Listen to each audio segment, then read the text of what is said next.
The stars had never looked so threatening to Captain Jake Morrison as they did that morning. He stood on the bridge of Earth's newest space station, watching the massive alien fleet slowly move toward their solar system. The ships were huge, dark, and scary-looking. They had been sending the same message for 3 days now. Surrender immediately. Your species will serve the Galactic Council. Resistance will be met with complete destruction. Jake had served in the Earth Defense Force for 20 years. He had fought pirates, dealt with asteroid threats, and helped build humanity's first real space navy. But nothing had prepared him for this moment. First contact with aliens was supposed to be exciting, maybe even peaceful. Instead, it looked like humanity was about to become slaves. Ambassador Kethvar of the Zephyrian Empire sat in his command chair, feeling quite pleased with himself. He had done this same routine over 200 times with different species across the galaxy. The pattern was always the same. Young species would panic, try to fight for a few minutes, then give up when they realized how hopeless their situation was. After that, they would become useful members of galactic society, providing raw materials and basic labor. The humans would be no different. Kethavar's intelligence reports showed they had barely figured out how to leave their own planet. Their most advanced ships were tiny things that could barely travel between their own worlds. They had no real weapons, no shields worth mentioning, and certainly no experience fighting a real space war. "Sir, we're getting a response from the human homeworld," reported his communications officer. "Excellent. I assume they're ready to discuss surrender terms?" "Actually, sir, they're asking us to wait a moment. They say they need to move something out of the way first." Kethvar laughed. These humans were probably trying to evacuate their leaders or hide their most valuable resources. It didn't matter. His fleet would hunt down every last human ship if necessary. The Galactic Council had been very clear about that. Back on Earth, Admiral Lisa Hayes was giving final orders to her staff. She had been in charge of Project Titan for 15 years, ever since humanity had first detected alien signals from deep space. Everyone had assumed those signals meant peaceful contact was coming someday. Lisa had prepared for the opposite possibility. "Are all systems ready?" she asked Dr. Ben Carter, the chief engineer. "The Leviathan is fully operational," Ben replied. "All 12 power cores are online. Manufacturing bays are active and the crew is ready. We have 47 million people aboard, including families and support staff." 47 million. Lisa shook her head. Even after all these years, the numbers still amazed her. "Sometimes I can't believe we actually built this thing." "Neither can I," Ben admitted. "According to every physics textbook in existence, it should be impossible. But here we are." Lisa walked to the main display screen and looked at the readings from the alien fleet. 800 ships, all armed and dangerous. If humanity had tried to fight them with conventional weapons, Earth would be destroyed in minutes. But humanity had never been very good at accepting conventional wisdom. "Send the activation signal," she ordered. "Captain." Jake Morrison felt the space station shake slightly as something enormous began to move nearby. He looked out the main window and saw something that made his jaw drop. Space itself seemed to be bending and twisting behind Earth's moon. Stars disappeared and reappeared in the wrong places. Reality looked like it was being folded in half. Then the Leviathan emerged from its hiding place. Jake had seen the construction reports, had watched the live feeds from the building site, but nothing had prepared him for seeing the finished ship with his own eyes. It was absolutely massive, stretching across space like a metal continent. The hull was dark gray and covered with millions of lights that pulsed like a heartbeat. Weapons turrets dotted the surface like cities on a map. "My God," whispered Lieutenant Amy Brooks, standing beside him. "It's beautiful and terrifying at the same time." The alien fleet had stopped moving forward. Kethavar stared at his sensor readings, trying to make sense of what he was seeing. The human ship registered as being over 50 kilometers long. That was impossible. No species built ships that large, especially not one that had barely learned to travel between stars. "Sir, our sensors can't get accurate readings on their hull composition," reported his science officer. "The materials don't match anything in our databases." "What about their power source?" "That's even stranger, sir. We're detecting gravitational anomalies throughout their ship. It's almost like they have multiple black holes contained somehow." Kethavar felt a cold chill run through his body. Black hole containment was theoretical technology that even the most advanced species in the galaxy hadn't perfected. If the humans had somehow figured it out, Then everything he thought he knew about this species was wrong. Admiral Lisa Hayes appeared on the main communication screen, addressing the alien fleet directly. She looked calm and confident, like she was having a normal conversation instead of potentially starting an interstellar war. "This is Admiral Hayes of the United Earth Systems," she said.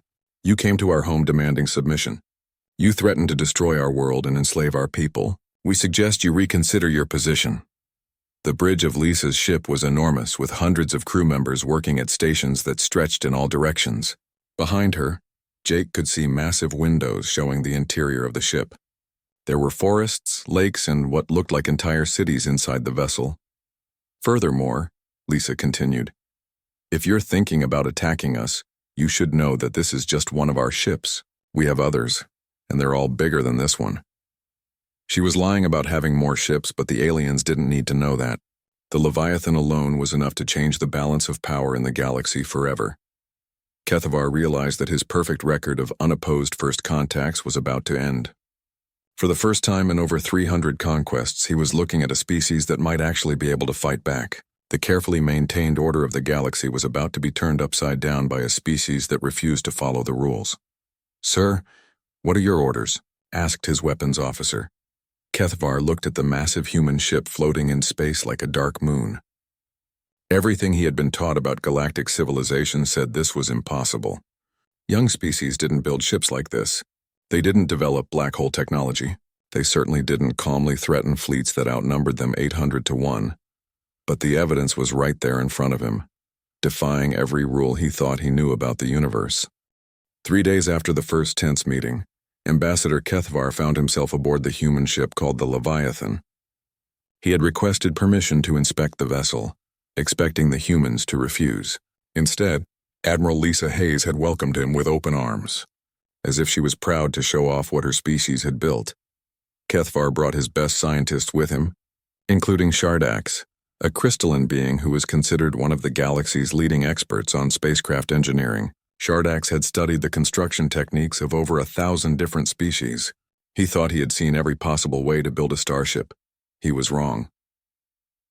Dr. Ben Carter met them at the airlock, wearing a simple work uniform instead of a military dress outfit. He looked like any other human engineer, nothing special or impressive. But when he started talking about his ship, Kethavar realized this ordinary-looking man had accomplished things that should have been impossible. "Welcome aboard the Leviathan," Ben said cheerfully. "I hope you don't mind walking a lot. This tour is going to take several hours and we'll only see a small part of the ship." The first stop was the power generation section. Ben led them through corridors that were wider than some alien spacecraft, past massive blast doors that looked like they could withstand planet-killing weapons. The walls hummed with energy, and the air itself seemed to vibrate with barely controlled power. "Here we are," Ben said, stopping at an observation window. "Our main power core." Shardax pressed his crystal face against the window and immediately stepped back in shock. Inside the chamber was a perfect sphere of absolute darkness, surrounded by rings of glowing metal that spun at incredible speeds. The gravitational pull was so strong that light itself was being bent around it. "That's a black hole," Shardax whispered. "You've contained a black hole. 12 of them, actually," Ben replied casually. "We found that one wasn't enough to power everything we wanted to run. Each one is about the size of a large asteroid, held in place by magnetic fields that require some pretty serious math to maintain." Kethavar felt dizzy. Black hole containment was something that galactic scientists had been working on for millions of years. The energy requirements alone should have been beyond what any species could produce. But the humans had not only figured it out, they had built 12 of these impossible power sources and made them work together. "How?" Shardax asked. "The computational power needed to maintain those magnetic fields should require planet-sized computers." Ben smiled and tapped a small device on his wrist. "Actually, this little computer has more processing power than most planets. We got tired of big, slow computers about 50 years ago, so we figured out how to make them smaller and faster instead." The tour continued to the manufacturing sections, where Kethavar saw something even more disturbing. Automated factories stretched for kilometers in every direction, building spacecraft at a speed that made no sense. Robot arms moved with perfect precision, assembling fighter craft that were each larger than most alien warships. Commander Amy Brooks joined them for this part of the tour. She was young for a human military officer, probably only in her 30s, but she spoke about the manufacturing systems like she had designed them herself. "We can build about 500 fighters per day," she explained.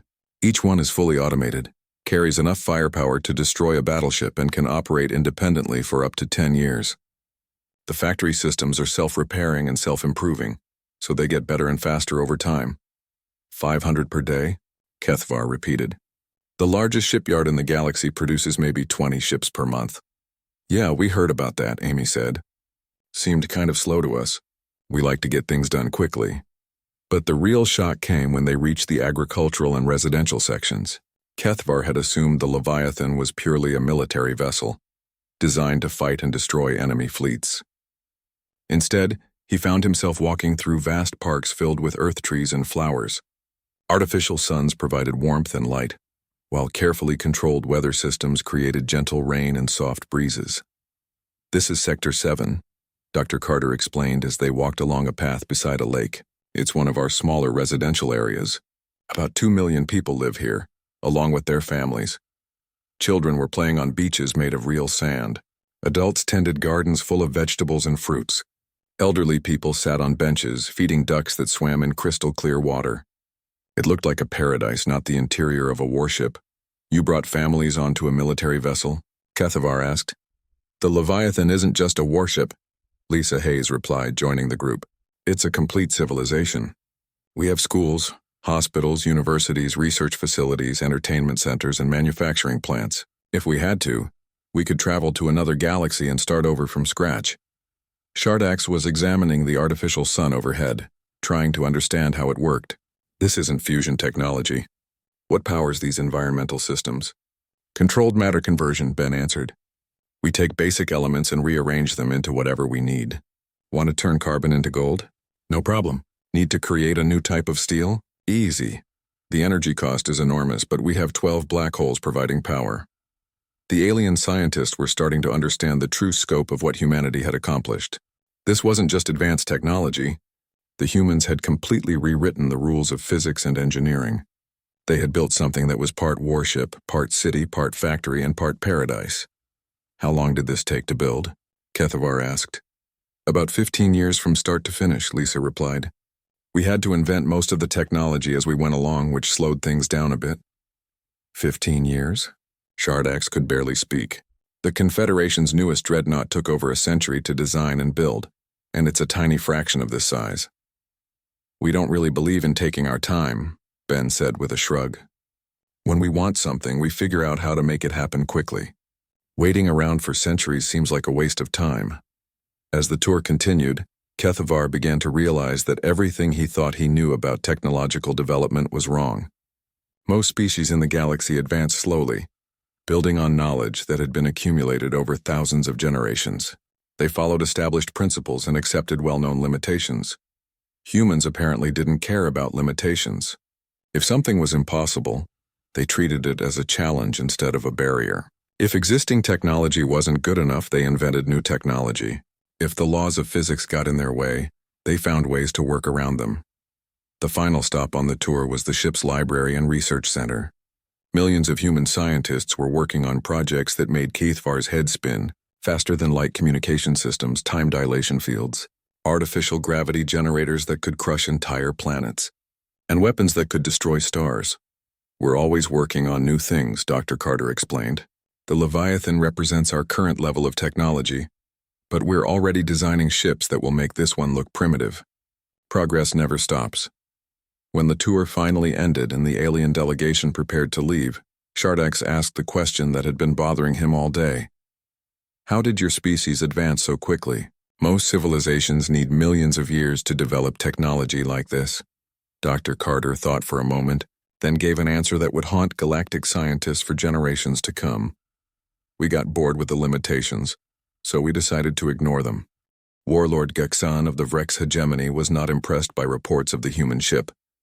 He had spent 300 years conquering star systems and destroying anyone who dared to challenge his authority. The idea that some primitive species could threaten the established order of the galaxy was ridiculous.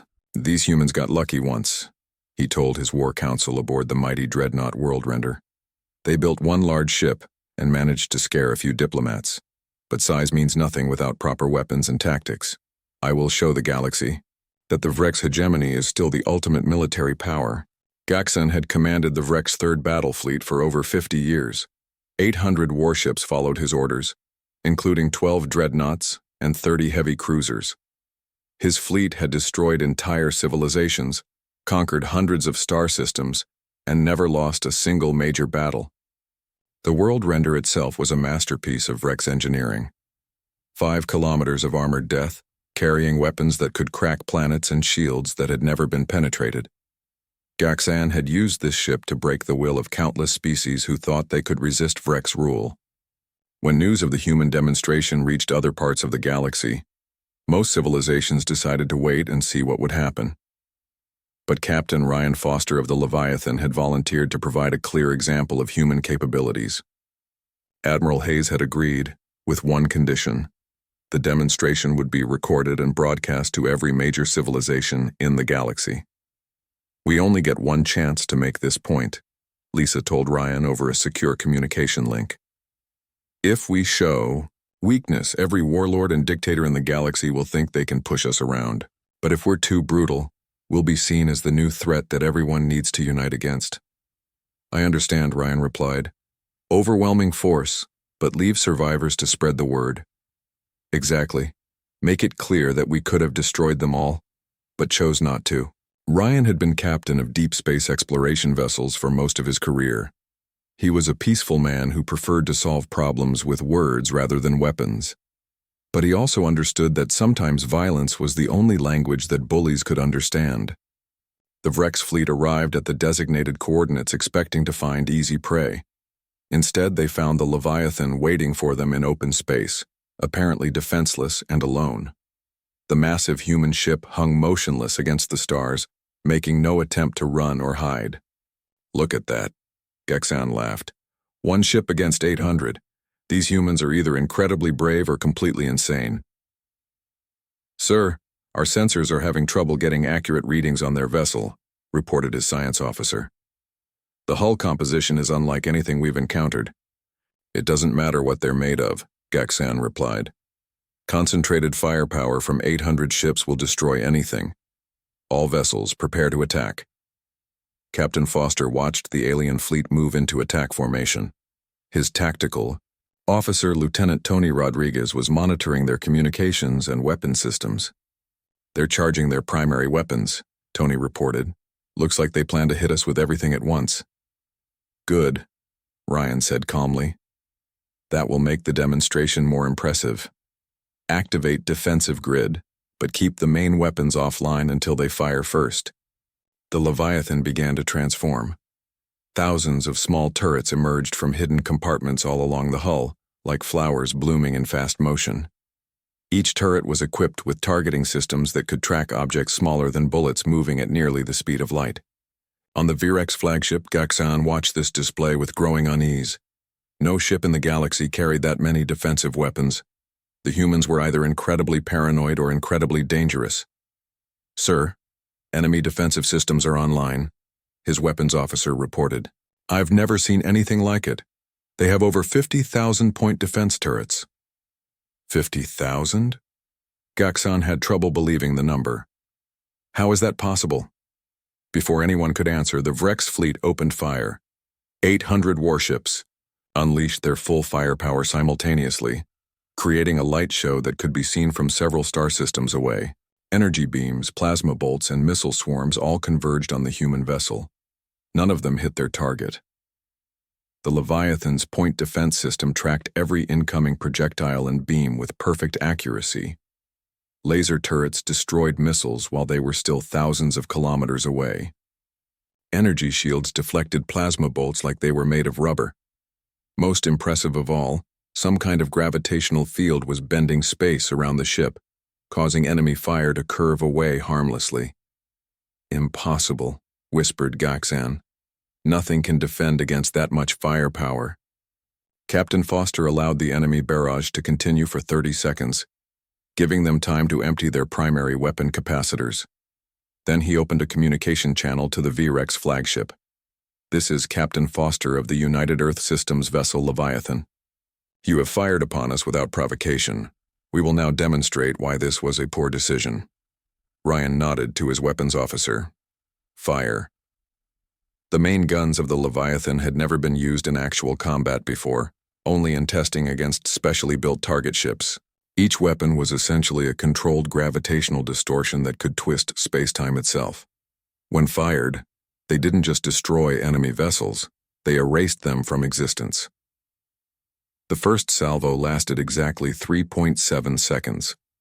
When the energy signatures cleared, 200 VREX ships had simply vanished. No debris, no wreckage, no trace that they had ever existed. The human weapons had literally deleted them from reality. Gaxan stared at his tactical display in horror. A quarter of his fleet had been destroyed instantly, and the human ship appeared completely undamaged. His most powerful weapons had been useless, while their response had been devastating beyond imagination. "Sir, the enemy is charging weapons again," his tactical officer reported with a trembling voice. The second salvo took out another 300 ships, including 5 of Gaxan's precious dreadnoughts.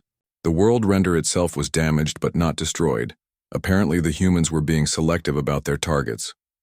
"All ships retreat," Gaxan ordered. "Emergency jump, maximum speed." But Captain Foster wasn't finished with his demonstration. The Leviathan's engines came online for the first time during the battle, and the massive ship moved with impossible speed and agility. It intercepted fleeing Vrex vessels and destroyed them with surgical precision, leaving only a handful of survivors. In less than 5 minutes, the Vrex third battle fleet had been reduced to scrap metal and expanding gas clouds. The world render was one of only 12 ships that escaped destruction, and even it was heavily damaged and barely able to jump to safety. The entire battle was recorded from multiple angles and broadcast across the galaxy within hours. Every major civilization saw the same thing: humanity's impossible ship effortlessly destroying the most feared military force in known space. But the most important part of the message wasn't the destruction itself. It was what Captain Foster said at the end of the recording. "The Vrex hegemony came to our territory and attacked us without warning or justification. We defended ourselves using minimal force necessary to end the threat. We could have destroyed their entire fleet but chose to show mercy. This is the only warning we will give. Earth and her colonies are under our protection. Any attempt to threaten human worlds will result in swift and absolute retaliation." The recording ended with images of the Leviathan's manufacturing bays, showing the automated factories already building replacement fighters to replace the few that had been lost. The message was clear. This wasn't humanity's only ship, and they could build more anytime they wanted.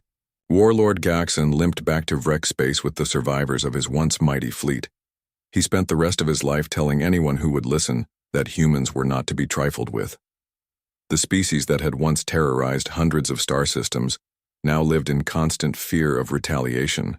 The galaxy's carefully maintained balance of power hadn't just shifted, it had been completely destroyed and rebuilt in less than 6 minutes. The news of the Vrex fleet's destruction spread across the galaxy faster than anyone thought possible. Within days, every major civilization was talking about the humans and their impossible ship. Ambassador.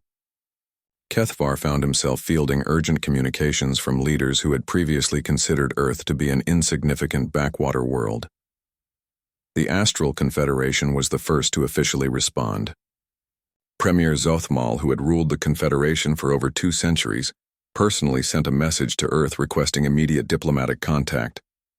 His words were carefully chosen to avoid any hint of threat or demand. "The Confederation wishes to establish peaceful relations with humanity," the message read. "We offer our friendship and hope to learn from your remarkable achievements." Similar messages arrived from dozens of other civilizations. The hegemony's remaining warlords went into hiding, terrified that humanity might decide to hunt them down. Even the mysterious progenitor archives, keepers of galactic history for over 10 million years, sent delegations asking for peaceful contact. Dr. Helen Price had been a university professor specializing in alien linguistics before first contact. Now she found herself serving as Earth's first ambassador to the Galactic Council, a position that came with responsibilities she had never imagined. Every day brought new requests for trade agreements, defensive pacts, and technology exchanges. "It's overwhelming," she told Admiral Hayes during one of their regular briefings. "I have representatives from over 300 different species wanting to meet with me. Some of them are offering technologies that we can't even understand yet." "What kind of technologies?" Lisa asked. "Medical devices that can extend lifespans by thousands of years. Computers that use living crystal matrices. Weapons that can destroy entire star systems. Materials that exist in multiple dimensions simultaneously. These civilizations have been working on advanced science for millions of years, and now they want to share it all with us." The economic impact was staggering. Human manufacturing techniques, which aliens called brute force engineering, could produce materials and devices in quantities that galactic markets had never seen. A single human industrial station could outproduce entire alien star systems.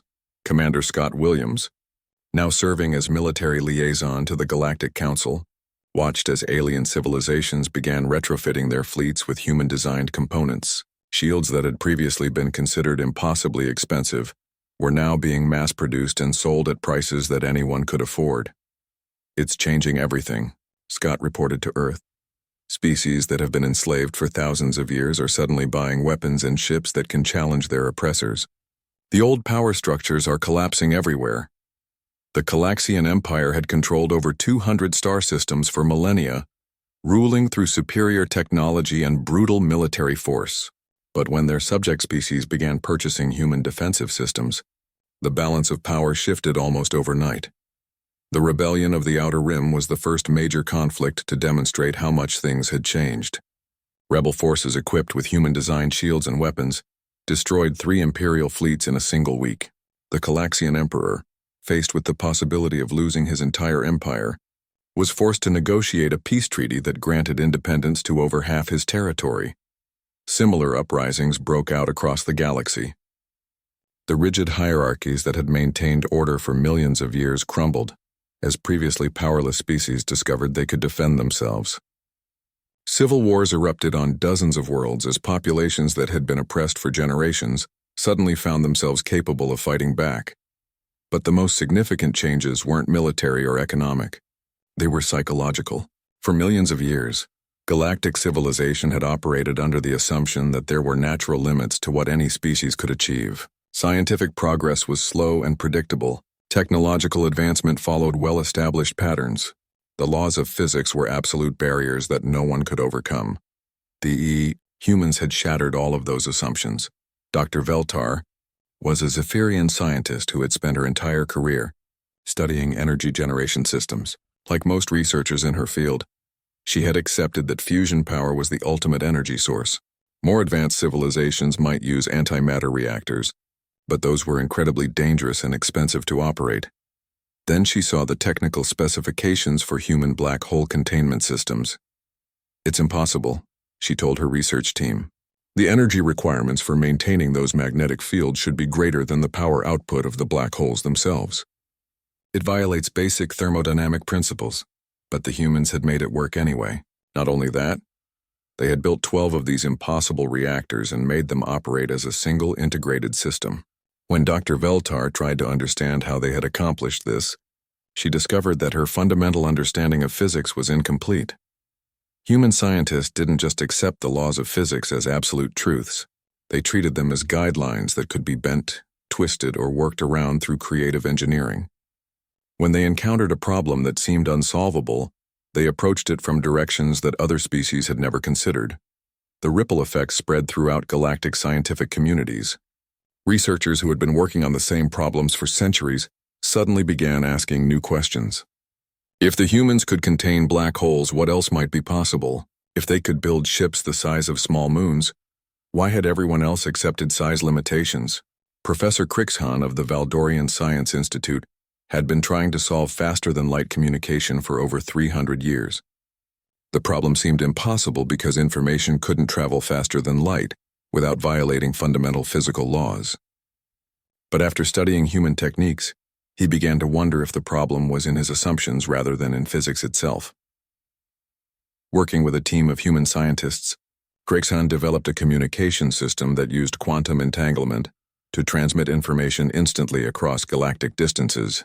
The breakthrough came when they stopped trying to send information through space and started sending it through alternative dimensions instead. The humans taught us to think differently about impossible problems, Crichton explained to a gathering of the galaxy's top scientists.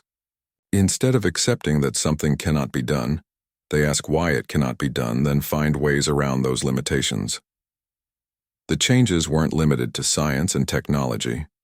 Human philosophy was spreading across the galaxy, challenging social and political structures that had remained unchanged for eons.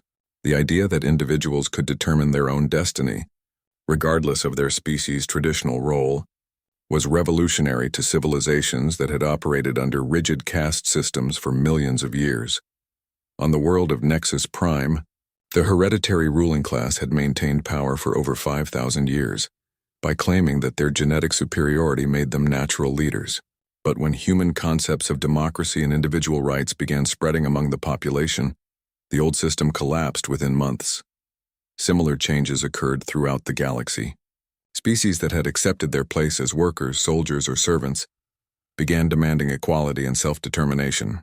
Ancient monarchies fell as their subjects learned that government should serve the people rather than the other way around. The Galactic Council itself was forced to restructure.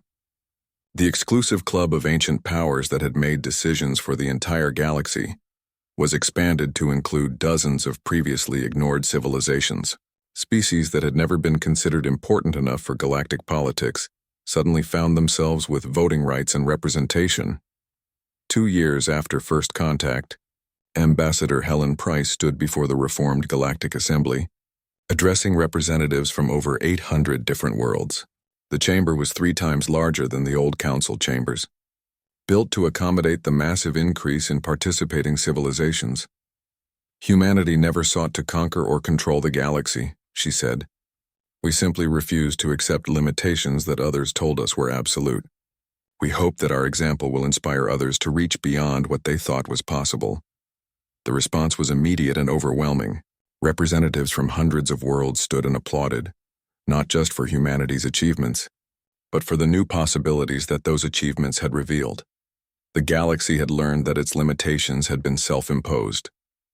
The universe held possibilities beyond anything they had dared to dream, and humanity had shown them how to reach for those possibilities. The old order was gone forever, replaced by something dynamic, chaotic, and full of potential. 5 years had passed since the Leviathan first appeared in Earth's solar system, and the galaxy was completely unrecognizable from what it had been before. Admiral Kate Murphy stood on the bridge of humanity's newest vessel, the UES Goliath, watching as her ship prepared to depart for a destination that most civilizations had considered unreachable, the Andromeda Galaxy. The Goliath made the Leviathan look like a small escort ship.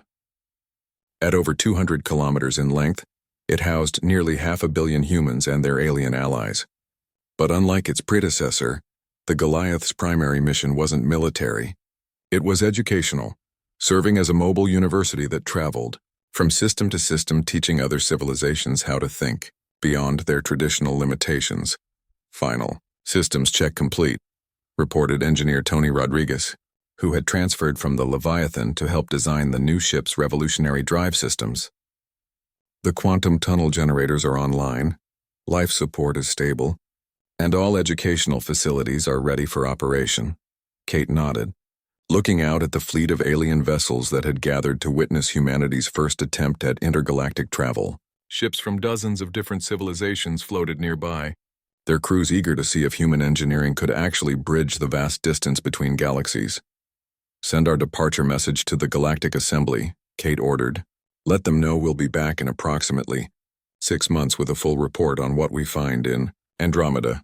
The message was transmitted instantly, using the quantum communication system that Professor Crichton had developed with human assistance. Within minutes, representatives from across the galaxy would know that humanity was taking their next impossible step forward. But the real story wasn't happening in space. It was occurring on thousands of worlds where alien civilizations were applying human concepts to their own unique challenges. On the industrial world of Mechanicus, the robotic collective had spent 10,000 years perfecting manufacturing processes that produced high-quality goods very slowly. Then human engineers arrived and showed them how to maintain quality while dramatically increasing speed. Within 2 years, Mechanicus had become the galaxy's leading producer of precision instruments and advanced electronics. We always assumed that speed and quality were opposites, explained Unit Prime Alpha 7, the collective's lead manufacturing specialist. The humans taught us that this assumption was limiting our potential. Now we produce better products faster than we ever thought possible. The transformation wasn't limited to advanced civilizations. On primitive worlds where species were still struggling with basic agriculture, human agricultural specialists were teaching farming techniques that could feed entire planets using sustainable methods. Dr. Sarah Kim had volunteered to spend 3 years on the agricultural world of Verdania, working with the plant-like Verdani people to improve their food production. When she arrived, the Verdani were barely managing to feed their population using traditional methods that had remained unchanged for thousands of years. The problem wasn't their farming techniques, Sarah explained in her final report. It was their assumption that those techniques couldn't be improved. Once we started asking what-if questions, everything changed. By combining Verdani knowledge of local plant species with human concepts of selective breeding and soil management, they had increased crop yields by over 400%. More importantly, they had trained a new generation of Verdani agriculturalists to continue improving and innovating on their own. Similar success stories were being reported from across the galaxy. The rigid hierarchies that had maintained order for millions of years had been replaced by dynamic societies where individuals could pursue their own potential regardless of their species' traditional role. The hive mind of Nexus had existed for over 1,000,000 years as a single collective consciousness, controlling billions of individual bodies. But when human concepts of individual thought and creativity were introduced to their society, something unprecedented happened. The hive mind chose to fragment itself, allowing each individual to develop their own personality while maintaining the ability to reconnect when needed. Discovered that diversity of thought produces better solutions than uniform thinking, explained. Individual formerly Node 77 Alpha, our collective intelligence actually increased when we allowed individual minds to develop different perspectives. Even the most conservative civilizations were embracing change. The Crystal Orthodoxy had maintained the same religious and social structures for over 50 million years, believing that any change would lead to spiritual corruption. But when they saw how human innovation had benefited other species, even they began to reconsider their positions. Perhaps our ancestors were wrong to fear change, admitted High Crystal Velshara during a rare public address. If the universe itself is constantly changing and evolving, then perhaps we should do the same. The old galactic powers had struggled to adapt to the new reality. Some, like the Astral Confederation, had embraced the changes and formed strong alliances with humanity and other progressive civilizations. They were now leaders in the new galactic order, their ancient wisdom combined with innovative thinking to create unprecedented prosperity. Others hadn't been so successful. The Calaxian Empire had fragmented completely when their subject species gained the ability to defend themselves. The former emperor now ruled only his homeworld, while his former territories had organized into dozens of independent nations that were far more prosperous than they had ever been under imperial rule. A few civilizations had tried to resist the changes entirely.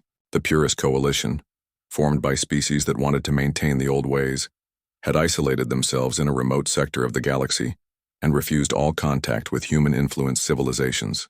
But even they were slowly changing as their younger generations learned about the possibilities that existed beyond their borders. The most dramatic transformations had occurred among species that had been considered primitive or backwards.